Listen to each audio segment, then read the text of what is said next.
नमस्कार, मैं assistant professor Jaya Kawade GS college of commerce Wardha के ई लर्निंग प्लेटफॉर्म पे आप सभी का स्वागत करती हूँ। स्टूडेंट्स, हमारा आज का लेक्चर है BCom final year Hindi medium के लिए फाइनेंशियल अकाउंटिंग। सो स्टूडेंट्स, हमने हमारा यूनिट नंबर 2 रिकंस्ट्रक्शन और रीऑर्गेनाइजेशन के तहत जो रिकंस्ट्रक्शन का फर्स्ट पार्ट है एक्सटर्नल रिकंस्ट्रक्शन, वो एक्सटर्नल रिकंस्ट्रक्शन हमने देखा था। आज हम हमारा फर्स्ट पार्ट उसमें का शुरू कर रहे हैं जिसका नाम है इंटरनल रिकंस्ट्रक्शन। जब हम इंटरनल रिकंस्ट्रक्शन करते हैं तो मैंने आपको रिकंस्ट्रक्शन के बारे में पहले ही बता दिया था कि रिकंस्ट्रक्शन या रीऑर्गेनाइजेशन होता क्या है और वो किस लिए ज़रूरी है। तो जब कोई भी कंपनी ज़्यादा सालों तक लॉस में चलती है तो वो उसका लॉस बियर करने के लिए या लॉस कम करने के लिए वो कंपनी एक नई फॉर्म में आना चाहती है। इसीलिए कंपनी रिकंस्ट्रक्शन या रीऑर्गेनाइजेशन का जो कदम है वो उठाती है। तो इसमें हम देखेंगे इंटरनल रिकंस्ट्रक्शन।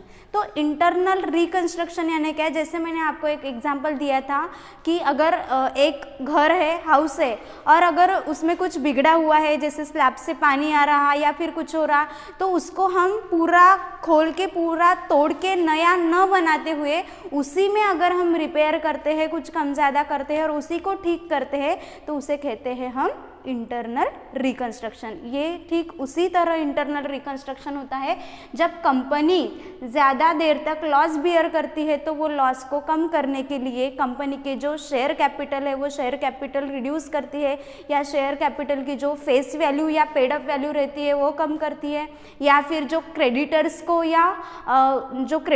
या डिबेंचर होल्डर्स को कुछ अमाउंट हमें देनी पड़ती है तो वो क्रेडिटर्स और डिबेंचर होल्डर्स खुद वो अपने अमाउंट कम करते हैं।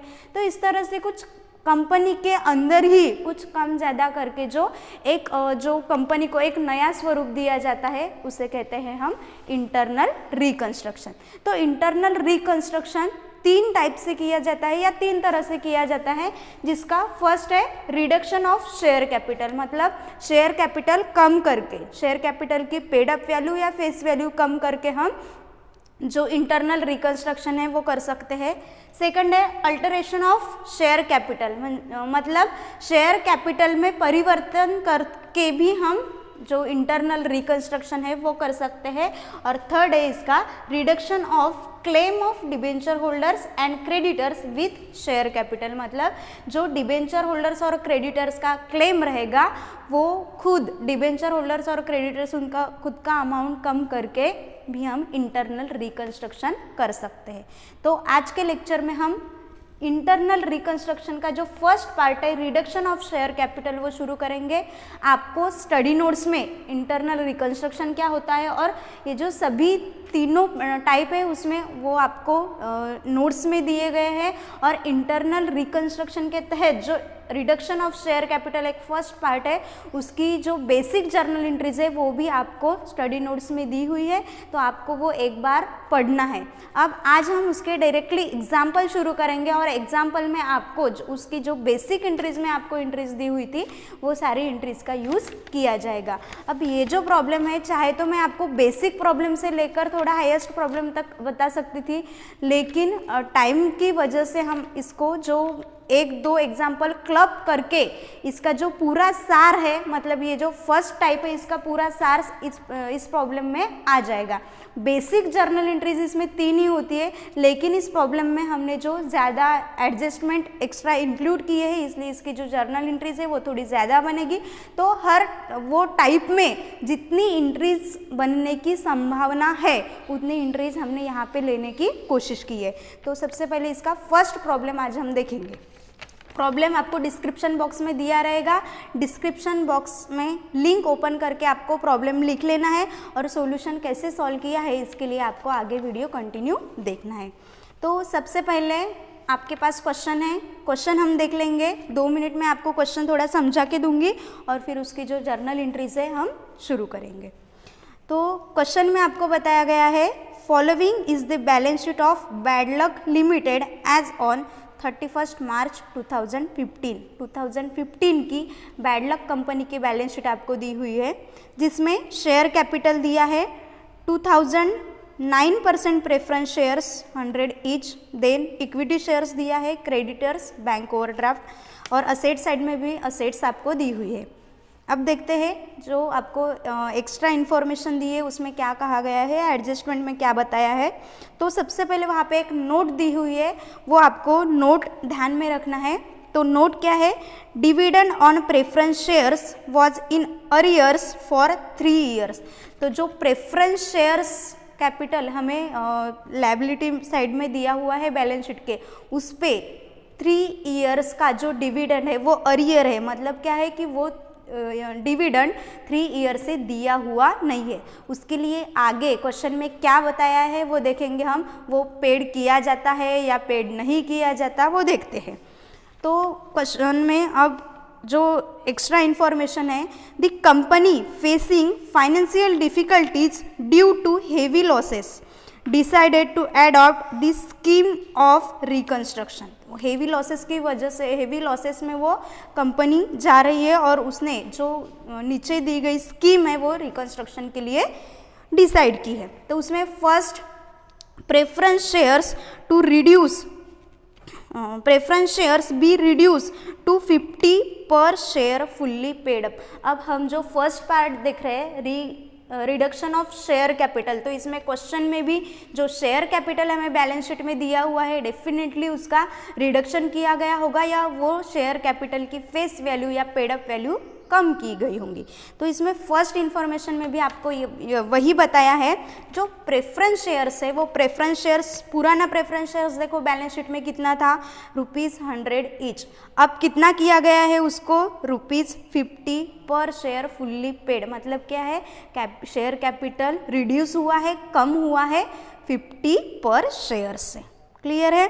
Then next, equity shares to be reduce to ₹5 each. मतलब जो इक्विटी शेयर्स है वो ₹5 किया गया है। अब देखो बैलेंस शीट में आपको इक्विटी शेयर्स कितना दिया था, पुरानी बैलेंस शीट में इक्विटी शेयर्स ₹10 ईच था। अब नई बैलेंस शीट या नई रिकंस्ट्रक्शन के इसमें क्या हो रहा कि वो जो इक्विटी शेयर्स है वो ₹5 ईच हो रहा। मतलब क्या, शेयर कैपिटल रिड्यूस हुआ। तो वो जो ₹5 का शेयर कैपिटल शेयर रहेगा उसमें से ₹2.50 पर share paid up and the final call of ₹2.5 per share was duly received from the shareholder। से एक्स्ट्रा इन्फॉर्मेशन यहाँ पे बताई गई है।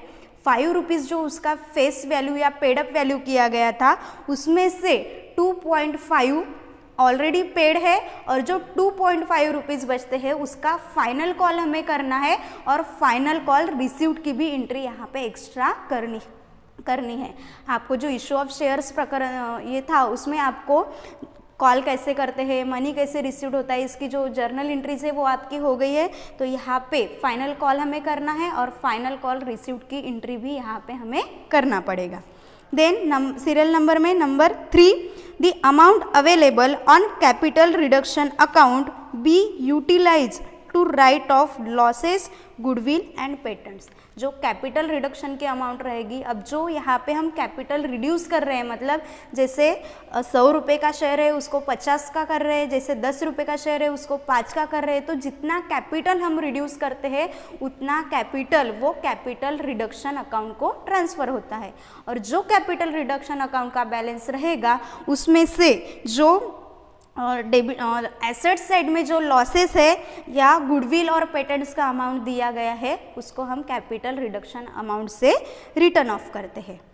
इस तरह से जो बेसिक इन्फॉर्मेशन हर एक प्रॉब्लम में, रिडक्शन ऑफ शेयर कैपिटल इस टाइप के हर एक प्रॉब्लम में दी जाती है। इस प्रॉब्लम में और एक्स्ट्रा इन्फॉर्मेशन आपको दी गई है, the other assets be written off as. मतलब जो असेट्स यहाँ पे अभी बताई थी, लॉसेस और गुडविल और पेटेंट्स, इसके अलावा भी और असेट्स है जो कैपिटल रिडक्शन अकाउंट से रिटर्न ऑफ हुई है। तो वो कौन सी असेट्स है और कितनी रिटर्न ऑफ करनी है वो यहाँ पे बताया है। बिल्डिंग लेस 10%, बिल्डिंग कितना लेस करना है, 10%। Then machinery less 20%, machinery capital reduction से 20% लेस करना है। स्टॉक रिवैल्यूड एट ₹40,000, स्टॉक का वैल्यू रखना है 40,000 then and a provision on debtors at the rate 5% be made, मतलब जो डेटर्स है उस पर 5% RDD हमें क्रिएट करनी है, वो भी कैपिटल रिडक्शन अकाउंट से लेस हो जाएगा। And then fourth, bank overdraft be paid off, मतलब जो बैलेंस शीट में लायबिलिटी साइड में आपको बैंक ओवरड्राफ्ट दिया है उसका पेमेंट हो जाएगा, उसके पेमेंट की एंट्री हमें यहाँ पे करनी पड़ेगी जर्नल एंट्रीज में। क्वेश्चन में पूछा गया है give the journal entries to show effect to the above scheme and prepare balance sheet thereafter, मतलब सबसे पहले जर्नल एंट्रीज उसकी बनानी है और देन उसकी बैलेंस शीट बनानी है। तो आज इस प्रॉब्लम के हम दो पार्ट करेंगे। फर्स्ट पार्ट में हम जर्नल एंट्रीज देखेंगे और सेकंड पार्ट में इसी की बैलेंस शीट हम बनाएंगे। तो सबसे पहले शुरू करते हैं जर्नल एंट्रीज। जर्नल एंट्रीज का जो ये है हमने कर लिया, नाम देंगे कंपनी का, जिस कंपनी की जर्नल एंट्रीज है, journal entries in the books of bad luck company limited.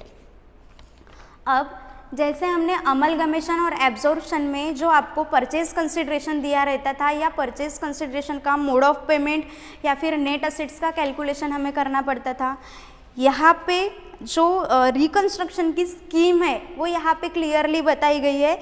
तो जो रिडक्शन ऑफ शेयर कैपिटल है इस टाइप में हमें स्कीम ऑफ रिकंस्ट्रक्शन बनाना पड़ता है। अगर यहाँ पे नहीं भी बनाया तो भी चलता है, लेकिन हम हमारे जानकारी के लिए या प्रॉब्लम और आसान करने के लिए रिकंस्ट्रक्शन की स्कीम बनाएंगे। अब रिकंस्ट्रक्शन की स्कीम कैसे बनाते हैं, तो यहाँ पे जितना कैपिटल रिड्यूस होता है, क्या होता है, जितना कैपिटल रिड्यूस होता है, कितना कैपिटल रिड्यूस करना है यह हमें क्वेश्चन में बताया रहेगा। जितना कैपिटल रिड्यूस होता है वो स्कीम ऑफ रिकंस्ट्रक्शन के इस साइड में लेना है, मतलब डेबिट साइड हम इसको बोल देंगे।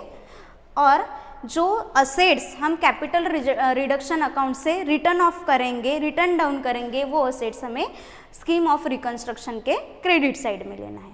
तो अब देखते हैं क्वेश्चन में जो हमें दिया हुआ है उससे उसका बेस रख के हम स्कीम ऑफ रिकंस्ट्रक्शन बनाएंगे।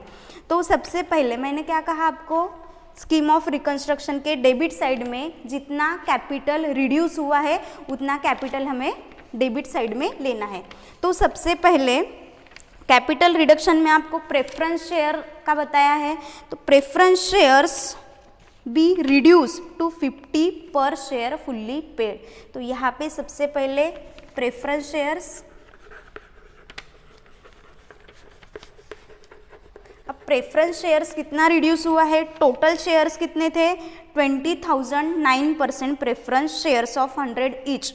अब कितने कम हो रहे उतना नहीं बताया, उसका जो फेस वैल्यू है वो कम किया है, ₹50 रखा गया है। तो यहाँ पे preference shares 2000 preference shares 2000 multiply by 50 अगर हम करते हैं तो यहाँ पे टोटल हो जाएगा ₹1 लाख। ठीक है, देन उसके बाद इक्विटी शेयर्स बताया है, equity shares to be reduce ₹5 each. तो यहाँ पे इसी के नीचे इक्विटी शेयर्स,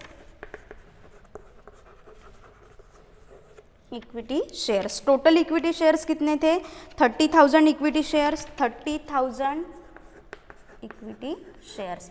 अब 30,000 इक्विटी शेयर्स में से क्या करना है हमें, जो इक्विटी शेयर्स है उसका जो पेडअप वैल्यू है वो हमें फुल फेस वैल्यू या पेडअप वैल्यू रखना है हमें रिड्यूस टू ₹5 ईच। तो यहाँ पे एंड ₹2.5 पर share paid up and the final call of ₹2.50 पर शेयर वॉज। तो जो ₹2.50 है उसका हमें कॉल करना है। तो यहाँ पे जो शेयर्स है वो कम कितना करना है, कम करना है, रिड्यूस करना है 7.50। मतलब यहाँ पे सबसे पहले हम शेयर कैपिटल में 2.50 से ही लेंगे, क्योंकि यहाँ पे 2.50 का फाइनल कॉल हमें सेपरेटली करना है। तो यहाँ पे रिड्यूस कितना होगा 7.50 या 7.50। तो यहाँ पे share capital equity shares 30,000 multiply by 7.50 2,25,000 32,000। समझ में आया? अगर यहाँ पे जो फाइनल कॉल का कैलकुलेशन है अगर ये हमें नहीं करना है तो 5 रुपीज़ उसका प्राइस लिया है, फेस वैल्यू लिया है या पेड अप वैल्यू लिया है, तो यहाँ पे हम 30,000 मल्टीप्लाई बाय 5 भी कर सकते थे। लेकिन यहाँ पे जो 2.5 रुपीज़ ही हम शेयर कैपिटल में ले रहे या फिर कम कर रहे, और जो 2.50 रुपीज़ है उसका हमें सेपरेटली फाइनल कॉल करना है, इसलिए हम यहाँ पे कैपिटल रिडक्शन में 7.50 रुपीज़ लिया है।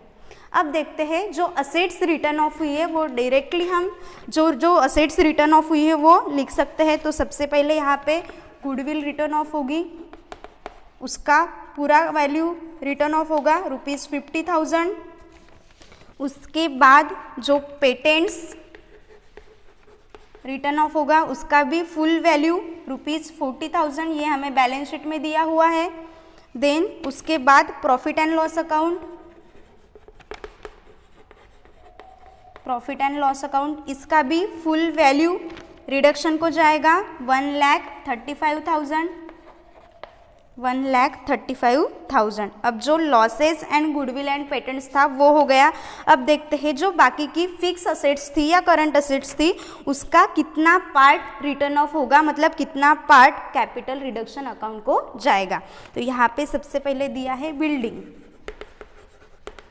बिल्डिंग से 10% हमें लेना है, तो बिल्डिंग का 10% 15,000। देन उसके बाद मशीनरी 20%, मशीनरी 20%। अब यहाँ पे 1,50,000 मशीनरी है, 10% लेते हैं तो 15,000, 20% 30,000, यहाँ पे मशीनरी 30,000। देन इसके बाद स्टॉक, जो स्टॉक रिवैल्यूड करना है 40,000, स्टॉक रिवैल्यूड करना है 40,000। अब देखो यहाँ पे स्टॉक दिया कितना है, बैलेंस शीट में 65,000 दिया हुआ है। अब रिवैल्यूड करते हैं तो कितना लेना है, रिवैल्यूड में 40,000, मतलब कितना कम करना है, तो कम करना है 25,000। जितना कम होगा उतना कैपिटल रिडक्शन को जाएगा, तो स्टॉक की अमाउंट आएगी यहाँ पे 25,000। और प्रोविजन आरडीडी की जो प्रोविजन है वो लेंगे हम,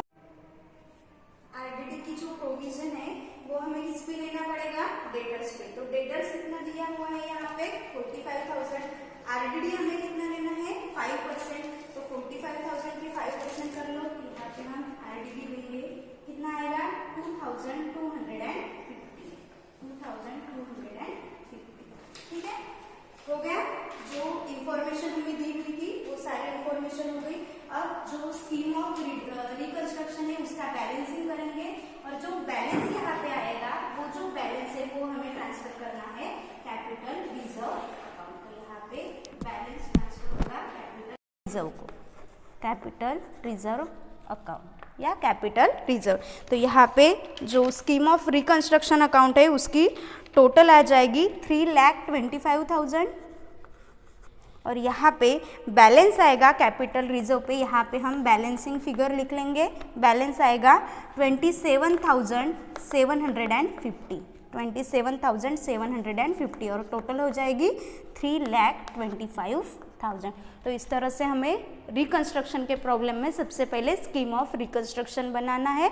इसमें क्या है, जो कैपिटल रिड्यूस हुआ है वो स्कीम ऑफ रिकंस्ट्रक्शन के डेबिट साइड में लेंगे, और जो असेट्स उसमें से रिटर्न ऑफ की है वो क्रेडिट साइड में लेंगे, और जो बचा हुआ कैपिटल जो बैलेंस रहेगा, बैलेंसिंग फिगर रहेगी, वो हमें कैपिटल रिजर्व को ट्रांसफर करना है, इसलिए हम वो कैपिटल रिजर्व अकाउंट से लेंगे और इसकी टोटल कर लेंगे। ये रफ कैलकुलेशन या वर्किंग नोट्स इसे हम कहेंगे। देन जो हमारा आंसर का सॉल्यूशन का फर्स्ट पार्ट शुरू होता है, journal entries in the books of bad luck company limited. अब क्वेश्चन में सीक्वेंस से जैसे जैसे हमें इंफॉर्मेशन दी हुई है उसी सीक्वेंस से हमें जर्नल एंट्रीज पास करनी है, जर्नल एंट्रीज बनानी है। तो यहाँ पे सबसे पहले क्वेश्चन में आपको प्रेफरेंस शेयर्स रिड्यूस किया गया है, तो यहाँ पे सबसे पहली एंट्री बनेगी प्रेफरेंस शेयर्स रिड्यूस की। अब जो प्रेफरेंस शेयर्स रिड्यूस हुए हैं या प्रेफरेंस शेयर्स का जो फेस वैल्यू रिड्यूस किया गया है, तो जो ओल्ड प्रेफरेंस शेयर कैपिटल है वो ओल्ड प्रेफरेंस शेयर कैपिटल हमें क्लोज करना है, और नया प्रेफरेंस शेयर कैपिटल बनाना है। जो 100 रुपीज़ पेडअप था उसे क्लोज करके 50 रुपीज़ पेडअप वैल्यू से या फेस वैल्यू से हमें नया शेयर कैपिटल अकाउंट क्रिएट करना है। तो ओल्ड जो यहाँ पे पर्टिकुलर्स डेबिट अमाउंट और क्रेडिट अमाउंट, तो यहाँ पे सबसे पहली एंट्री हमारी प्रेफरेंस शेयर कैपिटल रिडक्शन की होगी। अब प्रेफरेंस शेयर कैपिटल कौन से नाम से है? 9% प्रेफरेंस शेयर्स। तो यहाँ पे हम 9% preference share capital account debit, जो प्रेफरेंस शेयर कैपिटल है पुराना वो क्लोज कर देंगे। 9% प्रेफरेंस शेयर कैपिटल कितना है इसका? 100 रुपीज़ के हिसाब से कितना? ₹2 लाख। ये डेबिट हो जाएगा ₹2 लाख, मतलब जो पुराना शेयर कैपिटल अकाउंट है प्रेफरेंस शेयर कैपिटल वो क्लोज हो जाएगा और नया प्रेफरेंस शेयर कैपिटल यहाँ पे बनेगा 2। 9% ही प्रेफरेंस, यहाँ पे क्लियरली बताया नहीं है कि उसका प्रेफरेंस शेयर कैपिटल का जो इंटरेस्ट रेट है वो भी चेंज कर रहे हैं। कभी कभी क्वेश्चन में दिया रहता है, यहाँ पे दिया हुआ नहीं है, तो यही हम रखेंगे 9% प्रेफरेंस शेयर कैपिटल अकाउंट। तो यहाँ पे न्यू 50 रुपीज़ पेडअप के हिसाब से रिडक्शन कितना हुआ है? ₹1 लाख। तो शेयर कैपिटल नया रहेगा कितना? ₹1 लाख। यहाँ पे 1 लाख रुपीज़ से नया शेयर कैपिटल अकाउंट बनेगा और जो रिडक्शन हुआ है, जितना कम किया है, वो कैपिटल रिडक्शन अकाउंट को ट्रांसफ़र हो जाएगा। जो इस स्कीम में हमने लिया है ट्रांसफ़र हो जाएगा capital reduction account to capital reduction account ₹1 lakh. यहाँ पे नरेशन रहेगा बीइंग, क्या रहेगा narration? Being preference share capital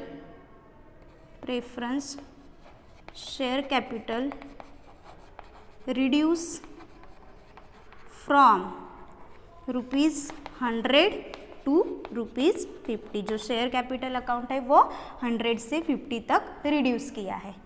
first entry हमारी क्लोज। अब सेकंड एंट्री क्या बनेगी? इक्विटी शेयर कैपिटल रिड्यूस की। इक्विटी शेयर कैपिटल कितने से कितना रिड्यूस हुआ है? ₹10 से ₹5 किया गया है, लेकिन उसमें से भी 2.50 का अलग से कॉल है, तो 7.50 रिड्यूस किया है। तो यहाँ पे हमें रखना कितना है? ₹2.50। तो यहाँ पे जो पुराना शेयर कैपिटल है वो क्लोज हो जाएगा, पुराना शेयर कैपिटल अकाउंट। तो यहाँ पे हम लेंगे equity share capital account, equity share capital account debit. Equity share capital account debit कितना है? ₹3 लाख, ₹3 लाख टू दूसरा इक्विटी, नया इक्विटी शेयर कैपिटल अकाउंट यहाँ पे बनेगा 2 इक्विटी शेयर कैपिटल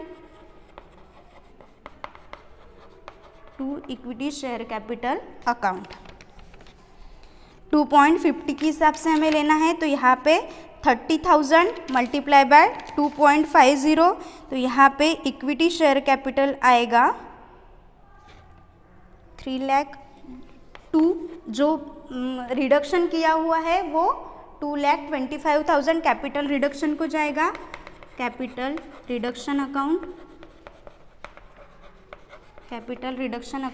2,25,000। अब बचे कितने? 75,000। तो 75,000 रुपीज़ से नया शेयर कैपिटल अकाउंट में हम लिखेंगे 75,000। यहाँ पे बीइंग इक्विटी शेयर कैपिटल, जैसे यहाँ पे हमने नरेशन लिखा है वैसे सेम यहाँ पे being equity share capital account reduce या equity share capital reduce from ₹10 to ₹5 या फिर हम ₹5 2.5 पेड अप। ठीक है, यहाँ पे दूसरी एंट्री क्लोज।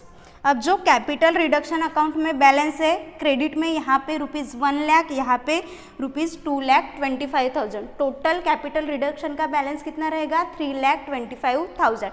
इसमें से हम असेट्स रिटर्न ऑफ कर लेंगे तो इसकी एंट्री बनेगी कैपिटल रिडक्शन, यहाँ पे क्रेडिट हुआ है। अब कैपिटल रिडक्शन अकाउंट हम क्लोज करेंगे तो उसकी एंट्री बनेगी capital reduction account debit. Credit है 3,25,000, डेबिट हो जाएगा 3,25,000। और जो स्कीम ऑफ रिकंस्ट्रक्शन अकाउंट के क्रेडिट साइड में जितने भी आइटम्स हमने जिस वैल्यू पे लिखे हैं उन सब का अकाउंट क्रेडिट हो जाएगा। तो यहाँ पे तीसरी एंट्री हमारी बनेगी capital reduction account debit,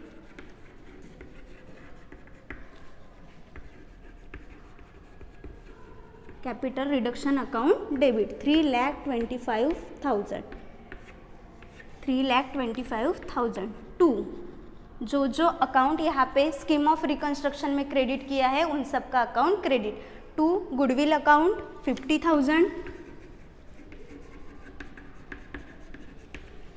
to goodwill account 50,000। उसके बाद है to patents account, to patents account 40,000। उसके बाद to profit and loss account, to profit and loss account कितना है? ₹1,35,000, 1,35,000। देन सारी फिक्स और करंट असेट्स लेंगे। Building 15,000, to building account 15,000। उसके बाद मशीनरी, टू मशीनरी अकाउंट 15,000। उसके बाद to stock account, to stock account 25,000। उसके बाद प्रोविजन फॉर आरडीडी है 2,250, तो यहाँ पे हम इससे प्रोविजन फॉर आरडीडी के नाम से लिखेंगे। प्रोविजन फॉर आरडीडी अकाउंट आएगा 2,250। और जो बैलेंस बचा है वो हमने कैपिटल रिजर्व अकाउंट को ट्रांसफ़र किया है, तो यहाँ पे to capital reserve account, capital reserve account कितना आया है बैलेंस? 27,750। तो यहाँ पे 27,750। इस तरह से कैपिटल रिडक्शन अकाउंट क्लोज हो जाएगा। तो यहाँ पे हम नरेशन लिखेंगे being capital reduction balance on capital reduction account, being balance on capital reduction account transfer to, या फिर being various assets written off from capital reduction account,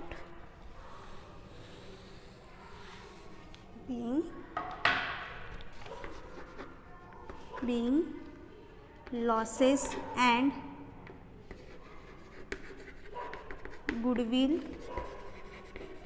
patent and assets written off from capital reduction account, written off from capital reduction account। यहाँ पे third entry close. अब अगर normal problem रहता है तो यहाँ पे जो बेसिक एंट्रीज है वो 3 ही एंट्रीज करनी पड़ती है, प्रेफरेंस शेयर्स रिडक्शन की, इक्विटी शेयर कैपिटल रिडक्शन की, और जो कैपिटल रिडक्शन का बैलेंस है वो जो वेरियस असेट्स है वो रिटर्न ऑफ किया जाता है कैपिटल रिडक्शन अकाउंट से। तो बेसिक यहाँ पे एंट्रीज 3 ही बनती है, लेकिन यहाँ पे इस क्वेश्चन में हमें जो एक्स्ट्रा इन्फॉर्मेशन बताई है कि जो ₹2.50 ₹2.50 का जो फाइनल कॉल है वो फाइनल शेयर कॉल हमें करना है। तो यहाँ पे जो 4th एंट्री बनेगी वो 4th एंट्री रहेगी जिसका जो फाइनल कॉल हमें करना पड़ेगा। तो जब हम कॉल करते हैं या मनी कॉल करते हैं तो यहाँ पे एंट्री बनती है shares final call account debit to equity share capital. Equity share capital का था वो ₹2.50 का फाइनल कॉल, तो यहाँ पे एंट्री बनेगी equity shares final call account debit,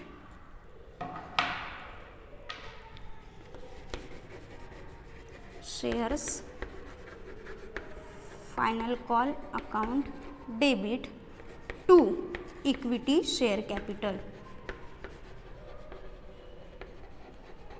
share final call account debit to equity share capital. Shares final call कितना बनेगा, यहाँ पे 2.50 रुपीज़ मिल गए थे, अब 2.50 रुपीज़ मतलब 75 रुपीज़ का यहाँ पे फाइनल कॉल बनेगा, रुपीज़ 75।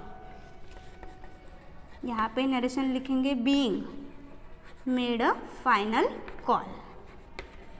अब फाइनल कॉल किया है, ये फाइनल कॉल की अमाउंट रिसीव्ड भी हो जाएंगी। क्वेश्चन में वैसे हमें बताया ही है कि जो फाइनल कॉल है 2.50 पर share was duly received from the share holders, तो वो रिसीव्ड हो जाएगा। तो यहाँ पे 5वीं एंट्री बनेगी। अगर फाइनल कॉल की अमाउंट रिसीव्ड होती है तो वो डायरेक्टली बैंक में अमाउंट आती है, तो यहाँ पे bank account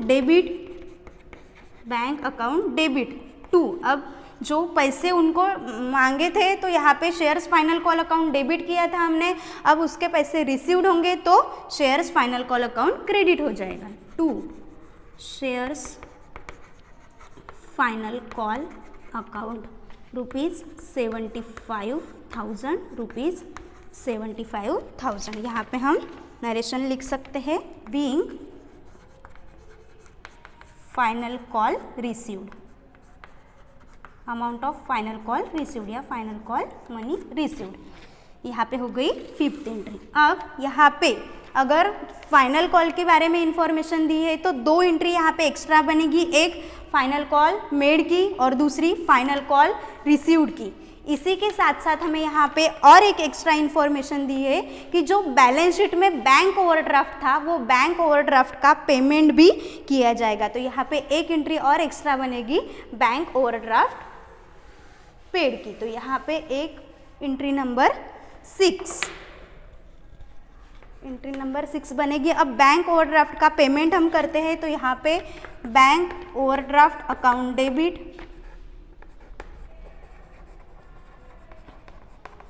bank overdraft account debit कितना है, बैंक ओवरड्राफ्ट का अमाउंट रुपीज़ 45,000। अब बैंक ओवरड्राफ्ट का पेमेंट हम बैंक से करेंगे तो यहाँ पे टू बैंक अकाउंट रुपीज़ 45,000 और यहाँ पे नरेशन रहेगा being payment of bank overdraft, payment of bank overdraft. ठीक है, इस तरह से जो हमारा इंटरनल रिकंस्ट्रक्शन में जो फर्स्ट पार्ट है रिडक्शन ऑफ कैपिटल अकाउंट, उसका जो फर्स्ट प्रॉब्लम हमने देखा था उसका फर्स्ट पार्ट यहाँ पे कंप्लीट होता है, जिसमें जो बेसिक जर्नल एंट्रीज है हमें हर प्रॉब्लम में या जनरली ज़्यादा से ज़्यादा प्रॉब्लम में हमें 3 ही जर्नल एंट्रीज करनी पड़ेगी, एक प्रेफरेंस शेयर्स रिडक्शन की और इक्विटी शेयर रिडक्शन की, और जो असेट्स है वो कैपिटल रिडक्शन अकाउंट में से रिटर्न ऑफ करने की। यहाँ पे इस प्रॉब्लम में दो एक्स्ट्रा इंफॉर्मेशन हमने यहाँ पे ली थी, फाइनल कॉल मेड, रिसीव्ड और बैंक ओवरड्राफ्ट का पेमेंट। इसी के साथ ये फर्स्ट पार्ट यहाँ पे कंप्लीट होता है। जो आंसर का सॉल्यूशन का जो सेकंड पार्ट है बैलेंस शीट, वो हम नेक्स्ट लेक्चर में देखेंगे। धन्यवाद।